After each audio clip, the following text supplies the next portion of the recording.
आज हम एक सुंदर से टॉपिक के बारे में बात करना चाह रहे हैं जिसका नाम है सेट और समुच्चय। इसका प्रयोग जो है हम प्रोबेबिलिटी और गणित के बहुत सारे ऐसे क्षेत्र हैं जिसमें हम इसका प्रयोग करते हैं। रिलेशन फंक्शन में भी हम इसका यूज़ करते हैं, सीरीज़ वगैरह वगैरह में भी इसका यूज़ करते हैं। तो बहुत सारे ऐसे गणित के क्षेत्र हैं जहाँ पर हम सेट्स का यूज़ करते हैं सॉल्व करने के लिए प्रॉब्लम्स को, जिसमें वेन डायग्राम वगैरह बनाते हैं। तो बात करते हैं सेट की। तो सेट होता क्या है? ये सेट क्या है कि एक वेल डिफाइंड कलेक्शन है ऑब्जेक्ट्स का, उसे हम सेट कहेंगे। वेल डिफाइंड का मतलब क्या होता है इसमें? तो वेल डिफाइंड का मतलब है कि जो ऑब्जेक्ट्स का हम सेट ले रहे हैं वो वेरी नहीं करना चाहिए।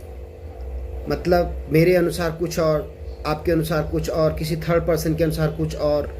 मतलब कोई जो सेट है वो यूनिक होना चाहिए, वो पर्सन टू पर्सन वेरी नहीं करना चाहिए।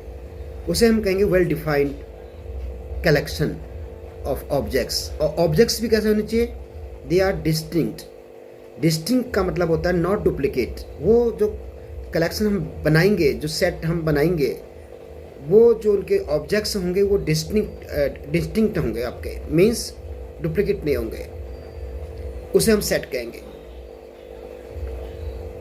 सबसे पहले जॉर्ज कंटूर ने इसे दिया, ये कॉन्सेप्ट उनके दिमाग में आया कि किस प्रकार से हम चीज़ों को लिख सकते हैं, एक कलेक्शन के रूप में लिख सकते हैं। लिखने के प्रकार भी उन्हें दिखाए कि कितने प्रकार से हम किस सेट को हम बता सकते हैं।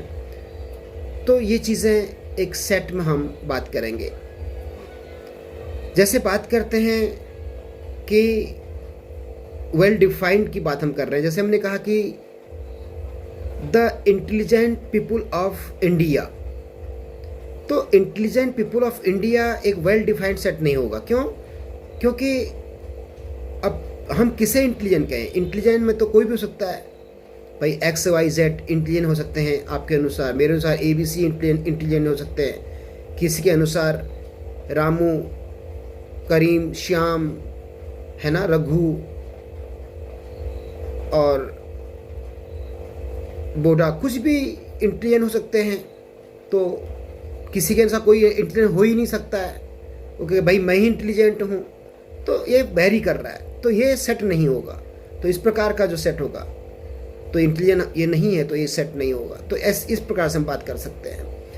और इनको रिप्रेजेंट करने के जो तरीके हो सकते हैं, किसी सेट को हम 3 प्रकार से रिप्रेजेंट कर सकते हैं। एक तो होता है आपका विजुअल फॉर्म, जो आप देख रहे हैं यहाँ पर। जैसे मैंने एक सेट लिखा हुआ है, एक विजुअल फॉर्म में लिखा हुआ है, जिसके एलिमेंट्स मैंने 1, 9, 1, 4, 9, 16, 25 भी लिखे हुए हैं। और एक उसी को सेट को मैंने लिखा है रोस्टर फॉर्म या फिर टेबुलर फॉर्म में। देखिए किस प्रकार से कर्ली ब्रैकेट के अंदर सेट को लिखा गया है, जिसके एलिमेंट्स 1, 4, 9, 16, 25 मैंने इसके अंदर लिखे हुए हैं।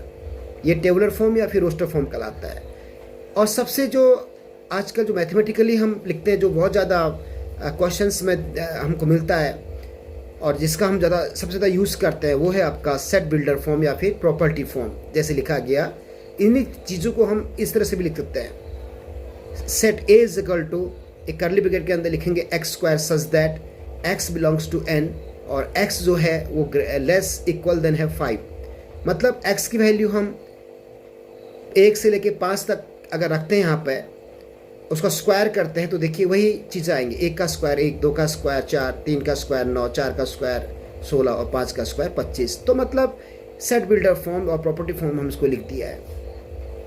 जो भी सेट के अंदर जो ऑब्जेक्ट्स हम लिख रहे हैं उनको एलिमेंट्स आप कह सकते हैं, मेंबर उसको आप कह सकते हैं। जैसे आपने लिखा ए इज इक्वल टू 2, 4, 6, 8, ये एलिमेंट्स कहलाते हैं इस सेट के। इनका ऑर्डर कुछ नहीं है, ये अनऑर्डर्ड होंगे और डिस्टिंक्ट होंगे। ये ऑर्डर्ड नहीं, मतलब ऑर्डर में इसको हम नहीं लिख सकते हैं, है ना। कोई जरूरी नहीं कि हम इसको किसी भी ऑर्डर में लिख सकते हैं, मतलब अनऑर्डर्ड होंगे ये। इनको क्रम में लिखने की आवश्यकता नहीं होती है। और लिखने का जो इनके जो एलिमेंट्स उनको इस तरह से बोलेंगे, जैसे 2 belongs to A means 2 is the element of A, 4 is the element of A, 6 is the element of A, but 10 is not the element of A, means 10 does not belong to A. जो हमारे पास set A है उसमें जो 10 element है उसमें है ही नहीं, तो अगर नहीं है तो उसको हम मैथमेटिकली कैसे लिखेंगे? 10 does not belong to A लिखा जाएगा। तो ये चीज़ें इसमें हम इस प्रकार से बात कर सकते हैं।